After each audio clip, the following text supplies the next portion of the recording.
আমরা নিজে বিভিন্ন ভাইরাল ভিডিও দেখেছি যে আমার বাবার বয়সী একজনকে কান ধরে উঠবোস করানো হচ্ছে, আমার বাবার বয়সী একজনকে বিবস্ত্র করানো হয়েছে এবং মানুষজন যা ইচ্ছা তাই বলছে। অসংখ্য মানুষের ফোন চেক করা হচ্ছে। আমি দেখেছি আমার মায়ের বয়সী একজনের গায়ে হাত তোলা হয়েছে।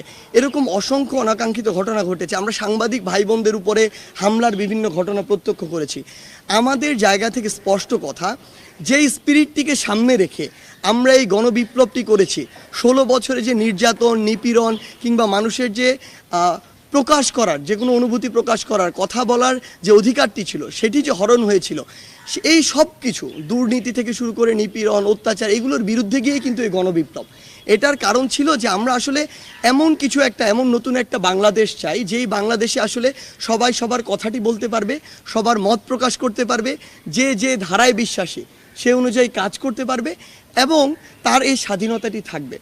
আমরা আওয়ামী লীগের সময় বিগত 16 বছরে যে বিষয়গুলো দেখেছি, যে আপনি আওয়ামী লীগ ছাড়া অন্য যে কোনো দল যদি করতেন, আপনাকে মামলা দিয়ে হয়রানি করা হয়েছে, কিংবা আপনাকে একটি মিটিং করতে দেওয়া হয় নাই, আপনাকে জেলে কিংবা আদালতে চক্কর কাটতে হয়েছে। এই সামগ্রিক বিষয়গুলো আমরা আমাদের জায়গা থেকে বিশ্বাস করি যে এগুলো হওয়া উচিত না।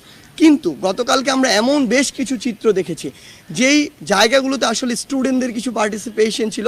আমরা জানি না যে ওই স্টুডেন্টরা আসলে কোন মতাদর্শ ধারণ করে, ইভেন আমরা তাদেরকে এখানে আসলে ডিফাইনও করতে পারবো না। কিন্তু আমাদের বৈষম্য বিরোধী ছাত্র আন্দোলনের প্ল্যাটফর্মের আমরা সকলে একসাথে বসে কথা বলেছি, যখন রাতে আলোচনা করেছি, আমরা আমাদের জায়গা থেকে স্পষ্ট বলি, আমরা খুঁজছি যে এগুলোর সাথে আমাদের কোনো সমন্বয় কিংবা সহসমন্বয় যুক্ত আছে কিনা।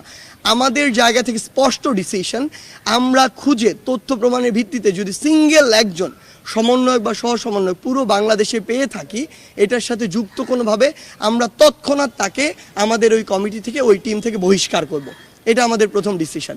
দ্বিতীয় ডিসিশন ওই জায়গাটিতে আমাদের, যে এরকম কাউকে যদি আমরা পাই যেই ঘটনাগুলো অতিরঞ্জিত হয়েছে, আসলে ওই ঘটনার সাথে সম্পৃক্ত, এবং ভবিষ্যতে যদি এমন অতিরঞ্জিত কোনো ঘটনা হয়, তাহলে এই রিলেটেড সকলকে আইনের মাধ্যমে, কারণ তারা মানবাধিকার লঙ্ঘন করেছে, তারা যে কাজটি করেছে, মানে একজন মানুষকে বিবস্ত্র করা থেকে শুরু করে গায়ে হাত তোলা, এগুলো কোনোদিন আইনসঙ্গত নয়।